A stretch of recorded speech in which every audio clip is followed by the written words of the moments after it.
আল্লাযীনা ইউমিনুনা বিল গায়ব, ইউমিনুনা দিয়ে আল্লাহ পাক শুরু করছেন, শেষে এসে কি বলছেন?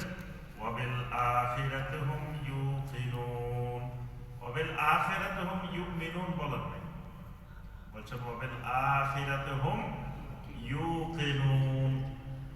মানে এই লোকটা ওই ঈমানদের ঢুকার পরে আস্তে আস্তে আস্তে আস্তে সে যখন গায়েবের প্রতি ঈমান আনলো, সালাত কায়েম করলো, যাকাত আদায় করলো, কোরআনে কারিমের সকল বিধিবিধান মেনে নিল, এবার তার মধ্যে আখিরাতের ইয়াকিন তৈরি হয়, দৃঢ় বিশ্বাস তৈরি। তো নবী সাল্লাল্লাহু আলাইহি ওয়াসাল্লামের প্রতি যে সাক্ষ্যটা দিতে হবে, এই সাক্ষ্যটা দিতে হবে ইয়াকিন সহকারে, মানে যারা পরিমাণ সন্দেহের অবকাশ থাকা যাবে। সূরা হুজুরাতের 15 নম্বর আয়াতে আল্লাহ পাক বলছেন, ইন্নামাল মুমিনুনা আল্লাযীনা আমানু বিল্লাহি ওয়া রাসূলিহি। আল্লাহ পাক বলছেন মুমিন তো তারাই যারা আল্লাহ এবং রাসূলের প্রতি ঈমান আনছে। সুম্মা লাম ইয়ারতাবু, ঈমান আনার পরে বিন্দু পরিমাণ, যাররা পরিমাণ সন্দেহ পোষণ করে, এদেরকে আল্লাহ রাব্বুল আলামিন বলছেন এরাই ঈমানদার। যারা এরকম বিন্দু পরিমাণ সন্দেহ থাকবে না, এই সন্দেহ মুক্ত যে বিশ্বাসটা, এটার নাম হলো ইয়াকিন। তাহলে নবী সাল্লাল্লাহু আলাইহি ওয়াসাল্লামের সাক্ষ্য দিতে হলে ইয়াকিন সহকারে সাক্ষ্য দিতে হবে। ইয়াকিন সহকারে সাক্ষ্য কেমনে বোঝা যাবে? আমি যে সাক্ষ্যটা ইয়াকিন সহকারে দিলাম, এটা বোঝা যাবে কেমনে? এটা বোঝা যাওয়ার মাধ্যম হলো সূরা আন-নিসা 65 নম্বর আয়াত। আল্লাহ পাক বলছেন, ফালা ওয়া রাব্বিকা লা ইউমিনুন হাত্তা ইউহাক্কিমুকা ফীমা শাজারা বাইনাহুম সুম্মা লা ইয়াজিদু ফী আনফুসিহিম হারাজাম মিম্মা কাদাইতা ওয়া ইউসাল্লিমু তাসলিমা। আবার রাসূল কোন সিদ্ধান্ত দেওয়ার পরে, কোন ফয়সালা দেওয়ার পরে, এই ফয়সালাটা মেনে নেওয়ার ব্যাপারে অন্তরের মধ্যে যদি সামান্য পরিমাণ সন্দেহ থাকে, আল্লাহ পাক বলেন আপনার রবের কসম করে আমি আল্লাহ বলছি লা ইউমিনু, এই লোক এখনো ঈমানদার হইতে পারে নাই। আয়াতটা নাযিল হয়েছে, ওই ঘটনাটা আপনারা জানেন। ওই যে এক ইহুদি আর মুসলিমের মধ্যে বিরোধ হয়েছে, নবী সাল্লাল্লাহু আলাইহি ওয়াসাল্লামের কাছে বিচার নিয়ে গেছে, আল্লাহ রাসূল বিচার রায় দিয়েছেন, সে রায় মানতে পারে না পারে, পরে কার কাছে গেছে? ওমর রাদিয়াল্লাহু তাআলা কাছে। তো ওমর রাদিয়াল্লাহু তাআলা বলছেন যে লোক রাসূলের ফয়সালার পর ওমরের কাছে আসে, এই লোক তো ঈমানদার না, এই লোক মুনাফিক। মুনাফিকের শাস্তি তাকে হত্যা করা।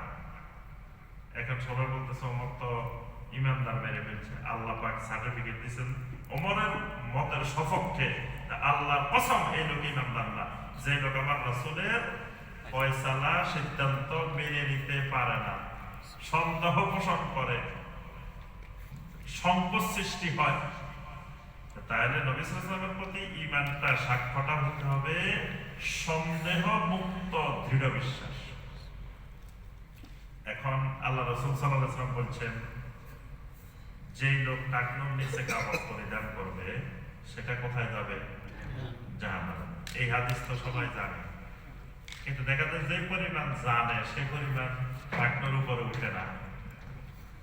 দেখবেন সবাই জানে না, মসজিদে অনেকে আছে মসজিদে আসতে তুলে দেয়, আবার মসজিদ থেকে বাইরে আবার নামাই দেয়। এখন সবাই জানে, কিন্তু জানার পরে মানতে পারতেছে। তার অর্থ হলো নবী সাল্লাল্লাহু আলাইহি ওয়াসাল্লামের প্রতি তার ঈমানটা, সাক্ষ্যটা ইয়াকিনের রূপ নেয় না, এখনো বাসা বাসা আছে, এখনো ইয়াকিন হয়নি। ইয়াকিন যখন হবে তখন ওই মুহূর্তের মধ্যে সে সকল প্যান্ট কাটে বের করেছে, যে আমার রাসূল বলছেন, রাসূল বলছেন আমি আর এটা ঠাকুর নিচে পড়া যাব না। এটার অজুহাত খুঁজবে না, কেন রাসূল নিষেধ করবে, এটার মধ্যে কারণ কি? কিছু মানুষ আছে এরকম আসে, এটা আমাদেরকে প্রশ্ন করে, এটা থাকলে অসুবিধা কি? এই সুবিধা অসুবিধা খোঁজার দরকার নাই, আমার রাসূল বলছেন, বাস আমার কাজ হলো সামি'না ওয়া আতা'না। আল্লাহ রাসূল সাল্লাল্লাহু আলাইহি ওয়াসাল্লাম বলছেন দাড়িটা ছেড়ে দাও, দাড়িটা লম্বা করো, এখন এটা সবাই জানে দাড়ি কাটলে গুনাহ হয়, এটাও জানে, কিন্তু অনেক মানুষের দাড়িটা আর বাড়ে না, দাড়িটা ছেড়ে দেয় না। কারণ কি? নবী সাল্লাল্লাহু আলাইহি ওয়াসাল্লামের ব্যাপারে এটাই তৈরি হয়। এই জন্য রাসালাতের সাক্ষ্য দিতে হলে, রাসূলের রাসালাতের সাক্ষ্য দিতে হলে আমার ভিতরে একিন সহকারে সাক্ষ্য দিতে হবে। এটা 2 নম্বর শর্ত। আর একিন সহকারে যখন সাক্ষ্য হবে তখন আল্লাহ পাক বলেন সূরা আল হাশরের 7 নম্বর আয়াত, ওয়া মা আতাকুমুর রাসূলু ফাখুযুহু ওয়া মা নাহাকুম আনহু ফান্তাহু। আমার রাসূল যা করতে বলবেন সেটা শক্ত করে ধরো, আমার রাসূল যেটা নিষেধ করেন সেটা থেকে দূরে থাকো, বিরত থাকো। বাস এটাই হলো ঠিক। এটা যার মধ্যে যত বেশি তৈরি হবে তার মধ্যে দেখবেন সুন্নতের ইত্তেবা তত বেড়ে যাবে। আর সুন্নতের ইত্তেবা বাড়ে না তার অর্থ হলো তার ঈমানের সমস্যা, তার ঈমানের মধ্যে একিন তৈরি হয়। 3 নম্বর শর্ত হলো কবুল। 3 নম্বর শর্ত হলো কি? কবুল। আপনারা আমার কথা বুঝতেছেন তো? 3 নম্বর শর্ত কবুল। কবুল মানে কি? ইজাব কবুল আছে না, বিয়ে শাদী করতে গেলে যে প্রস্তাব দেয়, আরেকজন কয় আলহামদুলিল্লাহ আমি কবুল করলাম, বলে না? এই যে কালেমার সাক্ষ্যটা দিলাম, মুহাম্মদ রাসূলুল্লাহ সাল্লাল্লাহু আলাইহি ওয়াসাল্লাম সাক্ষ্য দিলাম, এই সাক্ষ্যটাকে আমাকে শতভাগ কবুল করে নিতে হবে। শতভাগ কবুল করা মানে কি? শতভাগ কবুল করার অর্থ হলো যে আল্লাহ রাব্বুল আলামিন রাসূল যা বলবেন এই সবগুলোকে আমাকে কবুল করে নিতে হবে। আমার বুঝে আসুক আর না আসুক, ভালো লাগুক আর খারাপ লাগুক, আমার কোনো এখতিয়ার নাই এটা প্রত্যাখ্যান করা। এই জন্য ইমাম মালিক রাহিমাহুল্লাহ নবী সাল্লাল্লাহু আলাইহি ওয়াসাল্লামের কবরের সামনে দাঁড়িয়ে সবসময় কথাটা বলতেন, সবাইকে বলতেন। তিনি মসজিদে নববীর ইমাম ছিলেন, তো মুসল্লিদেরকে তাকে রাসূলের কবরের সামনে নিয়ে আসতেন, এনে বলতেন যে কুল্লু ইউখায ওয়া ইউরাদ। কিন্তু দুনিয়ার যত মানুষ আছে, যত ইমাম, যত মানুষ, যত বড় আলেম, যত যা আছে, প্রত্যেকের কথা গ্রহণও করা যায়, প্রত্যাখ্যান না। আমার কথা কেউ চাইলে গ্রহণ করতেও পারে, কেউ চাইলে গ্রহণ করবে না, কোনো অসুবিধা নেই, তার ইমান যাবে না। কিন্তু ইল্লা সাহিবু হাদাল কবরে সাল্লাল্লাহু আলাইহি ওয়াসাল্লাম, এই কবরে যিনি আছেন তার প্রত্যেকটা কথা অবশ্যই গ্রহণ করতেই হবে, প্রত্যাখ্যান করার কোনো সুযোগ নাই। ইমাম মালিক রাহিমাহুল্লাহ এই কথাটা সবসময় বলতেন। কেন বলতেন? এটা ঈমান। নবী সাল্লাল্লাহু আলাইহি ওয়াসাল্লামের প্রত্যেকটা কথাকে মেনে নিতে হবে, কবুল করতে হবে। আল্লাহ রাসূলের হাদিস সহিহ বাস বলতে হবে কবুল।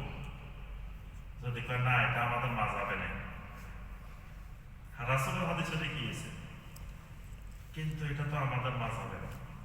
আপনি রাসূলের হাদিস শুনাইলেন, আল্লাহ রাসূল সাল্লাল্লাহু আলাইহি ওয়াসাল্লাম বলছেন ইজা দাখালা আহাদুকুমুল মাসজিদ ফালা তাজলিস হাত্তা ইউসাল্লিয়া রাকাতাইন। যখন তোমাদের কেউ মসজিদে ঢুকবে তখন 2 রাকাত আদায় না করে, 2 রাকাত কমপক্ষে সালাত আদায় না করে সেই জন্য না বসে। এখন আপনি রাসূলের হাদিস শুনাইলেন, সে উঠে বলল না এটা রাসূলের হাদিস হলে কি হয়েছে, এটা আমাদের মাযহাবে না। তাহলে এই লোক আল্লাহ রাসূলের হাদিসকে কবুল করতে পারে, সে আল্লাহ রাসূলের হাদিস কবুল করার জন্য শর্ত দিয়েছে যে আমাদের উনি যদি কয় কবুল করবো না, কবুল করবো না, এরকম শর্ত আরোপ করা হবে না। নিঃসংকোচে নবী সাল্লাল্লাহু আলাইহি ওয়াসাল্লামের যখনই কোনো সহিহ হাদিস পাওয়া যাবে সেটা কবুল করে নিতে হবে। এটা ঈমান, এটাই রাসূলের সাক্ষ্যদান। এই জন্য ইমাম আবু হানিফা রাহিমাহুল্লাহ সবসময় বলতেন যে ইজা সাহাল হাদিসু ফাহুয়া মাযহাবি। তোমরা যখন কোনো সহিহ হাদিস পাইবা, আমি আবু হানিফার কথা পাই, তখন সহিহ হাদিস গ্রহণ করবে। এটার নাম ঈমান। সহিহ হাদিসকে কবুল করতে হবে। আবার কেউ যদি বলে না আমি কোরআন মানি কিন্তু হাদিস মানি, এই লোকেরাই মানি, কারণ সে নবী সাল্লাল্লাহু আলাইহি ওয়াসাল্লামের সকল কথাগুলা কবুল করে নাই। এই জন্য সূরা আল হুজুরাতের 1 নম্বর আয়াত আল্লাহ সুবহানাহু ওয়া তাআলা বলেন ইয়া আইয়ুহাল্লাযীনা লা তুকদ্দিমু বাইনা ইয়াদাইল্লাহি ওয়া রাসূলিহি, হে ঈমানদার, আল্লাহ এবং রাসূলের উপরে তোমরা আর কাউকে কোনো কিছুতে প্রাধান্য দিও না। ইবনে আব্বাস রাদিয়াল্লাহু তাআলা আনহুমা একদিন একটা হাদিস বলছেন। হাদিস বলার পরে একজন আসে বলতেছেন, ক্বালা আবু বকর হাকাযা, আপনি আমাদেরকে রাসূলের হাদিস শুনাইলেন এরকম, এটা আবু বকর রাদিয়াল্লাহু আনহু আমাদেরকে এরকম বলছেন। আরেকজন আসে বলতেছেন, ক্বালা ওমর হাকাযা, ওমর রাদিয়াল্লাহু আনহু তো এরকম বলছেন। ইবনে আব্বাস রাদিয়াল্লাহু তাআলা আনহু এদের কথা শুনে বললেন, ইউশিকু আন তানজিলা আলাইকুম হিজারাতুন মিনাস সামা, তা আমার আশঙ্কা হচ্ছে তোমাদের উপরে আসমান থেকে পাথরের বৃষ্টি নাযিল হবে। কারণ আমি তোমাদেরকে বলতেছি ক্বালা রাসূলুল্লাহ সাল্লাল্লাহু আলাইহি ওয়াসাল্লাম,